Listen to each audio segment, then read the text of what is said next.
بسم اللہ الرحمن الرحیم۔ جماعتوں پر کسی کو امیر مقرر کرنا۔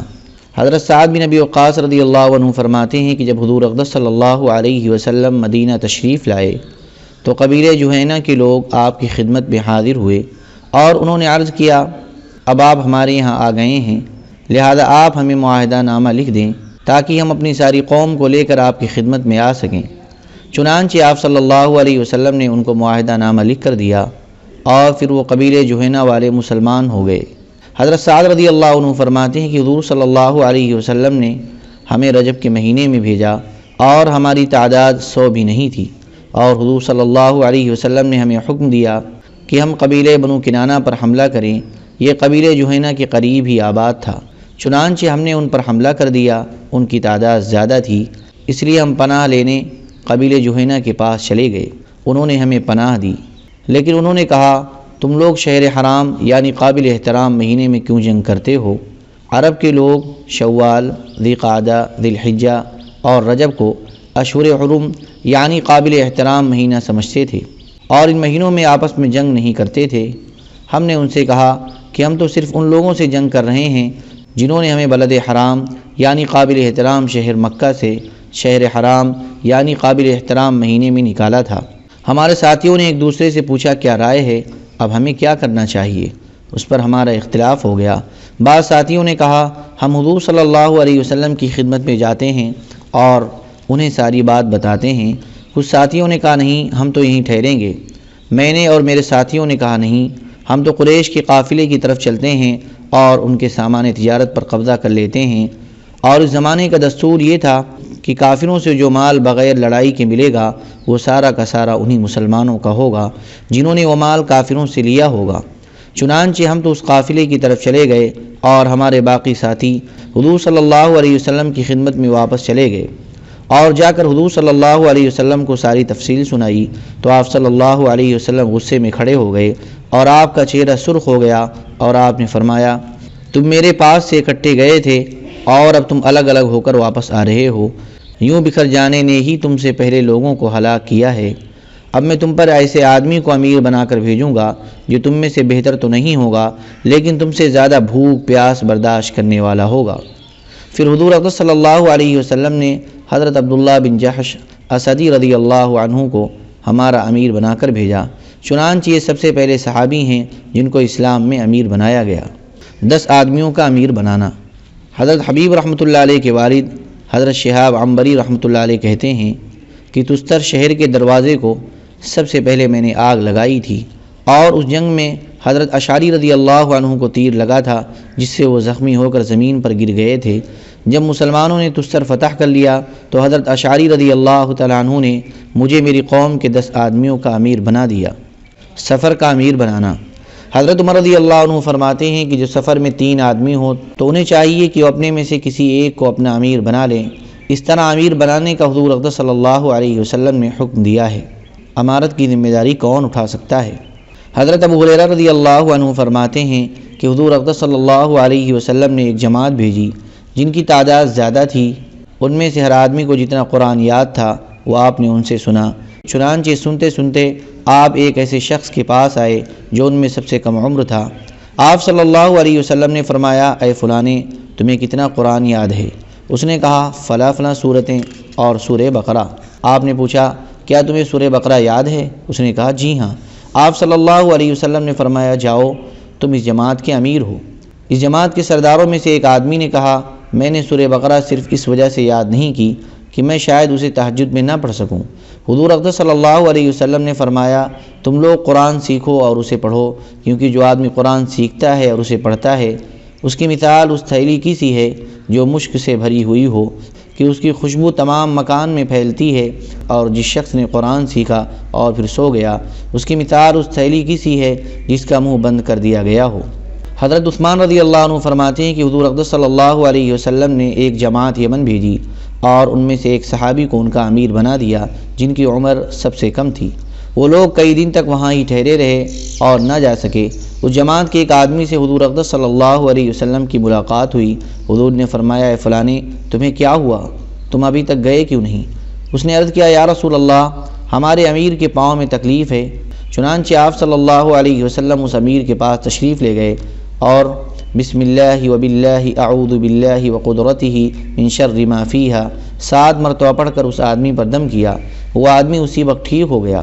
ایک بوڑھے آدمی نے حضور اقدس صلی اللہ علیہ وسلم کی خدمت میں عرض کیا، یا رسول اللہ، کہ آپ اس کو ہمارا امیر بنا رہے ہیں، حالانکہ یہ ہم سب میں کم عمر ہے۔ آپ صلی اللہ علیہ وسلم نے اس کے زیادہ قرآن پڑھنے کا تذکرہ فرمایا۔ اس بوڑھے آدمی نے عرض کیا، یا رسول اللہ، اگر مجھے اس بات کا ڈر نہ ہوتا کہ میں سستی کی وجہ سے سوتا رہ جاؤں گا اور قرآن کو تہجد میں نہ پڑھ سکوں گا تو میں اسے ضرور سیکھ لیتا، یعنی اس کی حفظ کو باقی نہ رکھ سکوں گا۔ حضور اقدس صلی اللہ علیہ وسلم نے فرمایا، قرآن کی مثال اس تھیلی جیسی ہے جسے تم نے خوب مہکنے والے مشک سے بھر دیا ہو، اسی طرح قرآن جب تیرے سینے میں ہو اور تو اسے پڑھے۔ حضرت ابو بکر بن محمد انصاری کہتے ہیں کہ حضرت ابو بکر رضی اللہ عنہ سے عرض کیا گیا، اے خلیفہ رسول اللہ، آپ اہل بدر کو امیر کیوں نہیں بناتے؟ آپ نے فرمایا، میں ان کا مرتبہ پہچانتا ہوں، لیکن میں اسے اچھا نہیں سمجھتا کہ میں ان کو دنیا کی گندگی سے آلودہ کروں۔ حضرت عمران بن عبداللہ کہتے ہیں کہ حضرت ابی بن کعب رضی اللہ تعالیٰ عنہ نے حضرت عمر بن خطاب رضی اللہ عنہ سے فرمایا، کیا ہوا، آپ مجھے امیر نہیں بناتے؟ حضرت عمر رضی اللہ عنہ نے فرمایا، مجھے یہ پسند نہیں ہے کہ آپ کا دین خراب ہو جائے۔ حضرت حارثہ بن مفرب رحمۃ اللہ علیہ کہتے ہیں کہ حضرت عمر بن خطاب رضی اللہ تعالیٰ عنہ نے ہمیں کوفہ میں یہ خط لکھا، اما بعد، میں تمہاری طرف حضرت عمار بن یاسر رضی اللہ عنہ کو امیر اور حضرت عبداللہ بن مسعود رضی اللہ عنہ کو معلم اور وزیر بنا کر بھیج رہا ہوں۔ یہ دونوں حضرات حضرت محمد صلی اللہ علیہ وسلم کے صحابہ میں خاص اونچے درجے کے لوگوں میں ہیں اور غزوہ بدر میں شریک ہوئے ہیں، لہذا آپ لوگ ان دونوں سے دین سیکھو اور ان دونوں کی اقتداء کرو۔ مجھے مدینہ میں حضرت عبداللہ بن مسعود کی بہت ضرورت تھی، لیکن میں اپنی ضرورت کو قربان کر کے حضرت عبداللہ بن مسعود کو آپ لوگوں کے پاس بھیج رہا ہوں، اور میں حضرت عثمان بن حنیف رضی اللہ عنہ کو عراق کی دیہات کی زمین کی پیمائش کرنے کے لیے بھیج رہا ہوں۔ میں نے ان حضرات کے لیے روزانہ کا وظیفہ ایک بکری مقرر کیا ہے۔ بکری کا آدھا حصہ اور کلیجی گردے وغیرہ حضرت عمار بن یاسر کو دیے جائیں، کیونکہ وہ امیر ہیں، ان کے پاس مہمان زیادہ ہوں گے، اور باقی آدھا حصہ ان تینوں حضرات کو دیا جائے۔ دو تو حضرت عبداللہ بن مسعود اور حضرت عثمان بن حنیف ہیں، تیسرے غالباً حضرت حذیفہ بن یمان ہیں، جن کو حضرت عمر رضی اللہ تعالیٰ عنہ نے حضرت عثمان بن حنیف کے ساتھ زمین کی پیمائش کے لیے بھیجا تھا۔ حضرت شعبی رحمۃ اللہ علیہ فرماتے ہیں کہ حضرت عمر رضی اللہ تعالیٰ عنہ نے فرمایا، آج کل میں مسلمانوں کے ایک کام کی وجہ سے بہت فکر مند ہوں، بتاؤ میں اس کام کا امیر کسے مقرر کروں؟ لوگوں نے کہا حضرت عبد الرحمن بن عوف رضی اللہ عنہ کو مقرر کر دیں۔ آپ نے فرمایا وہ کمزور ہیں۔ لوگوں نے کہا فلاں صاحب کو مقرر کر دیں۔ آپ نے فرمایا مجھے اس کی ضرورت نہیں۔ لوگوں نے پوچھا آپ کیسا آدمی چاہتے ہیں؟ حضرت عمر رضی اللہ تعالیٰ عنہ نے فرمایا مجھے ایسا آدمی چاہیے کہ جب وہ امیر ہو تو ایسے متواضع بن کر رہے جیسے کہ وہ لوگوں میں سے ایک عام آدمی ہے، اور جب وہ امیر نہ ہو تو وہ ایسے فکر اور ذمہ داری سے چلے کہ گویا وہی امیر ہے۔ لوگوں نے کہا ہمارے علم کے مطابق تو ایسا آدمی ربیع بن زیاد کے علاوہ اور کوئی نہیں ہے۔ حضرت عمر رضی اللہ عنہ نے فرمایا تم لوگوں نے ٹھیک کہا، امیر بن کر کون شخص دوزخ سے نجات پائے گا؟ حضرت ابو وائل شقیق بن سلمہ رحمۃ اللہ علیہ کہتے ہیں کہ حضرت عمر بن خطاب رضی اللہ تعالی عنہ نے حضرت بشر بن عاصم رضی اللہ عنہ کو حوازن کے صدقات وصول کرنے پر عامل مقرر کیا، لیکن حضرت بشر حوازن کے صدقات وصول کرنے نہ گئے۔ ان سے حضرت عمر رضی اللہ عنہ کی ملاقات ہوئی۔ حضرت عمر رضی اللہ تعالی عنہ نے ان سے پوچھا تم حوازن کیوں نہیں گئے؟ کیا ہماری بات کو سننا اور ماننا ضروری نہیں ہے؟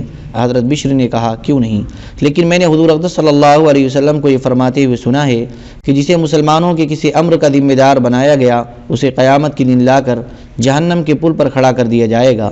اگر اس نے اپنی ذمہ داری کو اچھی طرح ادا کیا ہوگا تو وہ نجات پا لے گا، اور اگر اس نے ذمہ داری صحیح طرح ادا نہ کی ہوگی تو پل اسے لے کر ٹوٹ پڑے گا اور وہ 70 برس تک جہنم میں گرتا چلا جائے گا۔